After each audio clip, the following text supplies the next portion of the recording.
सलाम दोस्तों। इस वीडियो में मैं आपको किसी भी ऑब्जेक्ट या मैश को इस किस्म के एब्स्ट्रैक्ट शेप्स में तब्दील करना सिखाऊंगा। उसके अलावा आप उस पे मटेरियल्स भी अप्लाई कर सकेंगे, जैसे कि वुडन या लकड़ी का मटेरियल या प्लास्टिक या जो भी मटेरियल आप चाहें। तो चलें ब्लेंडर में चलते हैं। मैंने ब्लेंडर में एक नई फाइल बनाई है और उसके बाद मैं एक मैश ऐड करूंगा, मॉन्की का मैश। उसके बाद मैं इसको एस प्रेस करके थोड़ा सा बड़ा कर लूं।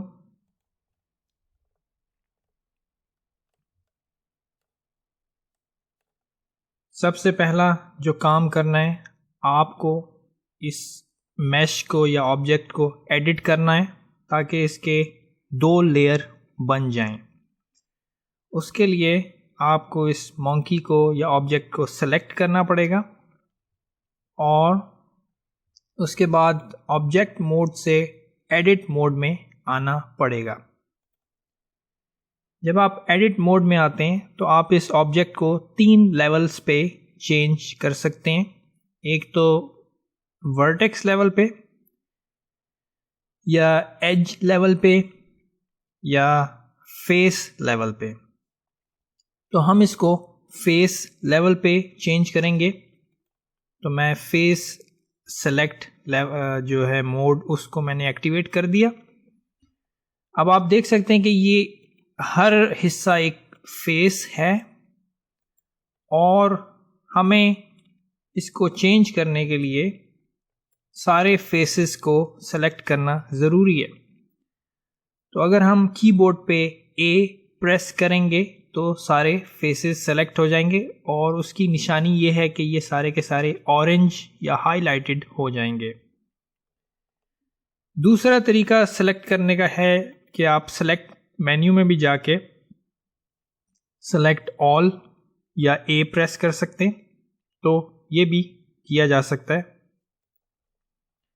तो अब जब के सारे फेसेस सेलेक्ट हैं, चूंकि वो सारे नारंगी हुए हुए हैं या ऑरेंज कलर्ड हैं, तो अब हम एक टूल सेलेक्ट करेंगे जिसका नाम है एक्सट्रूड इंडिविजुअल।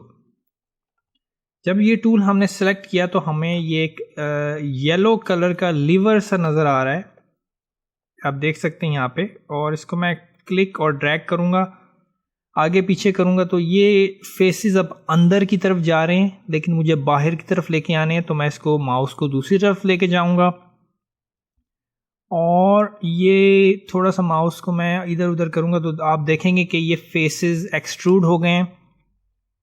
अगर आप इसको सही तौर पे कंट्रोल करना चाहें तो आप यहाँ नीचे देखेंगे कि एक्सट्रूड इंडिविजुअल फेसेस की कुछ सेटिंग्स हैं यहाँ पे, जो आप हल्की आराम से क्लिक करके वैल्यूज़ को चेंज कर सकते हैं। तो मैं इसकी वैल्यू को 0.05 मीटर्स के करीब रखूँगा, क्योंकि जितनी वैल्यू कम या ज़्यादा होती है उससे डिफरेंट इफ़ेक्ट पैदा होता है। तो आप देख सकते हैं कि इसके दो लेयर्स बन गए। अब आपने एडिट मोड से निकलना है, तो ये बहुत इंपॉर्टेंट है। अगर आप एडिट मोड से वापस ऑब्जेक्ट मोड में नहीं जाएंगे तो आप ट्यूटोरियल को फॉलो नहीं कर पाएंगे। तो अब देखें, मैं ऑब्जेक्ट मोड में वापस आ चुका हूँ। अगला जो स्टेप है उसमें हम 3 मॉडिफायर्स लगाएंगे और मॉडिफायर्स लगाने के लिए हमें यहाँ मॉडिफायर्स प्रॉपर्टीज़ या मॉडिफायर्स पैनल पे जाना पड़ता है। सबसे पहला मॉडिफायर जो मैं लगाऊंगा वो है वायर फ्रेम, और इसमें कुछ सेटिंग्स को चेंज कर लें। इवन को डीसेलेक्ट कर लें और बाउंड्री को चेक कर लें। उसके बाद दूसरा मॉडिफायर जो है वो है स्मूथ की फैक्टर वैल्यू को मैं -0.4 के आसपास रखूंगा। बाद में हो सकता है कि हमको ये वैल्यू चेंज करनी पड़े। तीसरा मॉडिफायर जो मैं अप्लाई करूँगा उसका नाम है सब डिवीज़न सरफेस, जो इसको मज़ीद स्मूथ कर लेगा।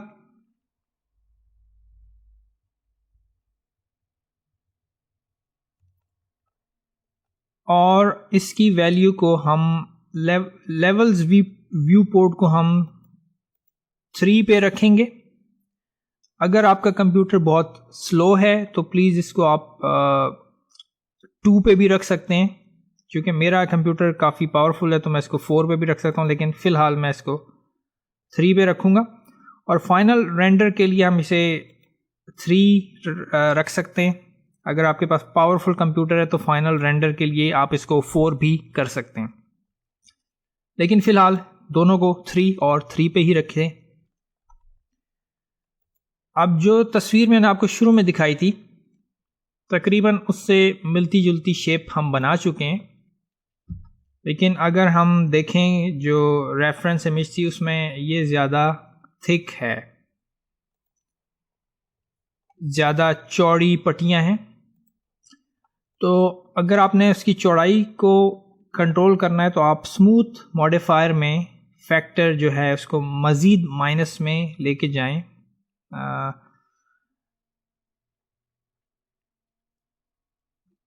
तकरीबन इस केस में ये -4 वैल्यू है, तो मेरी फाइनल वैल्यू -4 है। आपकी फाइनल वैल्यू आपके केस पे डिपेंड करेगी कि आपका ऑब्जेक्ट कितना बड़ा है और आपने दूसरी सेटिंग्स क्या रखी हैं। तो it depends on your case. आपने देखा कि मैं जो शेप आपको शुरू में दिखाई थी वो मैं बनाने में कामयाब हो गया हूँ। और अगर मैं रेंडर करूँ इसको व्यू पोर्ट शेडिंग में रेंडर मोड में, तो मैं देख सकता हूँ कि मेरी रेंडर सेटिंग्स काम नहीं कर रही, इसलिए मुझे रेंडर सेटिंग्स को पहले चेंज करना पड़ेगा। उसके लिए मैं रेंडर प्रॉपर्टीज़ में जाऊँगा और सबसे पहले अपना रेंडर इंजन को साइकिल्स में चेंज कर लूँगा, क्योंकि मैं हमेशा साइकिल्स ही यूज़ करता हूँ। उसके बाद हमने देखा कि हमारी लाइट है जिसकी वजह से थोड़ा बहुत रेंडर हमें नज़र आ रहा है, लेकिन मैं लाइट को यहाँ आउटलाइनर में जाके टर्न ऑफ कर दूंगा क्योंकि हमें लाइट की ज़रूरत नहीं है फ़िलहाल। उसके बाद मैं वर्ल्ड सेटिंग्स में जाऊंगा और मुझे टोटली ब्लैक बैकग्राउंड चाहिए, तो मैं इधर कलर में जाके इसको टोटली ब्लैक बैकग्राउंड कर लूँगा।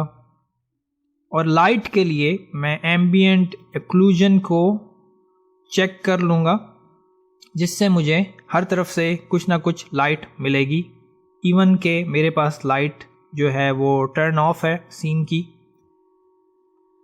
तो आपने देखा कि हमारा जो ऑब्जेक्ट था एब्स्ट्रैक्ट डिज़ाइन के साथ वो रेडी है। दूसरी जो चीज़ मैं आपको बताना चाहता हूँ कि आप इस पर कोई मटेरियल अप्लाई करना चाहें, जैसे लकड़ी का वुडन मटेरियल या कोई और कपड़े का मटेरियल, तो वो आप कैसे अप्लाई कर सकते हैं। ब्लेंडर का एक फ्री ऐड ऑन है जिसका नाम है ब्लेंडर किट। आप देख सकते हैं कि यहाँ पे मेरी राइट साइड पे ब्लेंडर किट एक्टिवेट हुआ है।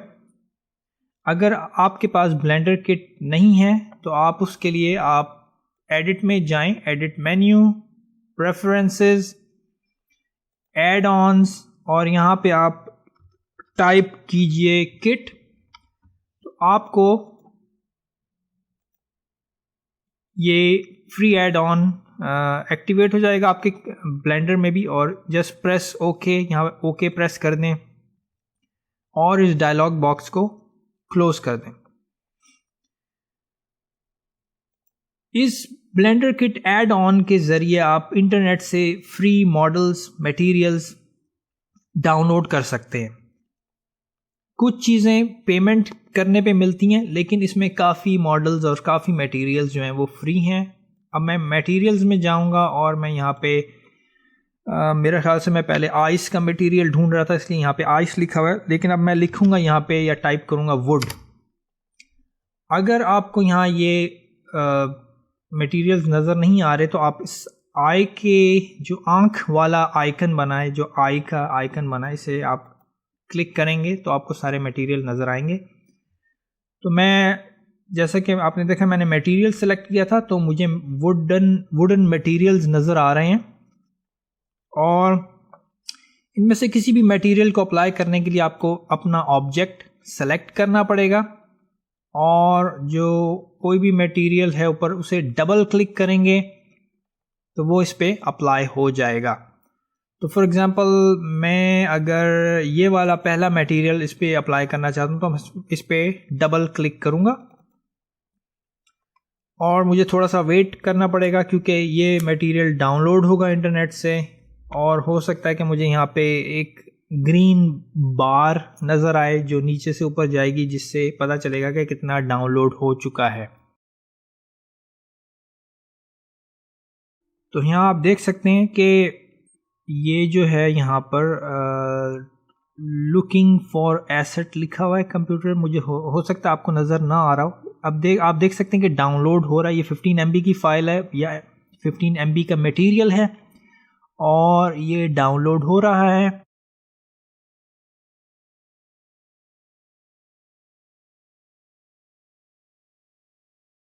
अनपैकिंग फाइल्स, तो फाइल्स को अनपैक कर लिया होगा इसने। अब मैं इसको दोबारा render viewport shading activate करूँगा। इसका शॉर्टकट भी है कि आप अगर कीबोर्ड पे Z प्रेस करें और 8 प्रेस करें या इस रेंडर्ड में चले जाएं, तब भी आप रेंडर्ड मोड में जा सकते हैं, या आप यहाँ से भी ऊपर से भी रेंडर क्लिक कर सकते हैं।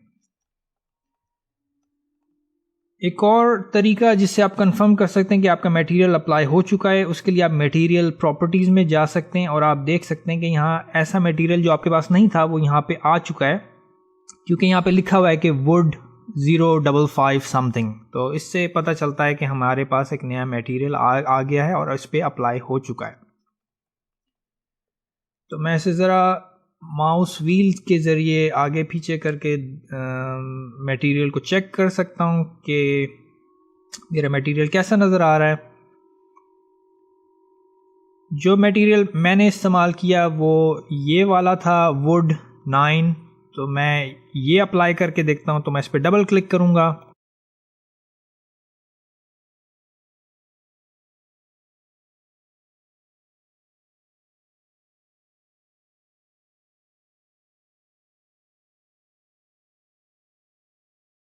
आपने देखा कि मेरा पसंदीदा और फेवरेट मटेरियल अप्लाई हो चुका है, और मैं इस आई के आइकन से ब्लेंडर किट के ऐड ऑन को टर्न ऑफ कर देता हूँ, और मैं सॉलिड व्यू पोर्ट शेडिंग में जाता हूँ, और अब मैं इसका फाइनल रेंडर करूँगा। जैसा कि मैंने आपको पहले पिछली वीडियोस में बताया था कि आप अगर चाहते हैं कि आपका ये जो व्यू है यही आपका कैमरा व्यू बन जाए, तो उसके लिए बड़ा आसान सा शॉर्टकट है। उसके लिए आपको 3 बटन कीबोर्ड पे एक साथ दबाने पड़ेंगे, कंट्रोल ऑल्ट और 0 न्यूमेरिकल कीपैड पे। तो जैसे मैंने ये 3 बटन प्रेस किए, कंट्रोल ऑल्ट न्यूमेरिकल कीपैड पे 0, तो यही मेरा कैमरा व्यू बन गया, और मैं अपने कैमरे को ज़रा सेलेक्ट करके आइटम्स प्रॉपर्टीज़ में आया, और मैं इस पे मेरे ख्याल से y को, अगर y की वैल्यू को आगे पीछे करूं और z को ऊपर नीचे, तो मेरा कैमरा जो व्यू है वो बिल्कुल फिक्स बैठेगा। रोटेशन को 90 कर लूं, और y को 0 और z को भी 0, फिर z को वापस। तो ये आप अपने तरीके से, जिस तरह आपका कैमरा फिक्स बैठे, अपने कंप्यूटर पे वैल्यूज़ को चेंज कर सकते हैं ताकि कैमरा व्यू बेहतर हो जाए। अब मैं जल्दी से इसको रेंडर कर लूँ। रेंडर मेन्यू में जाके रेंडर इमेज, और F12 भी आप प्रेस कर सकते हैं, लेकिन मैं यहीं से रेंडर करूँगा।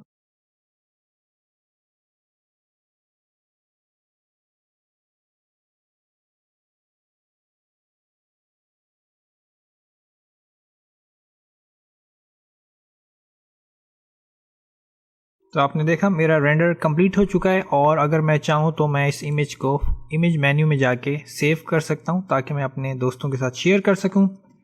अगर आपको ट्यूटोरियल अच्छा लगा हो तो प्लीज़ वीडियो को लाइक कीजिए और चैनल को सब्सक्राइब कीजिए ताकि मैं आइंदा भी आपके लिए अच्छी अच्छी वीडियोज़ लाता रहूँ।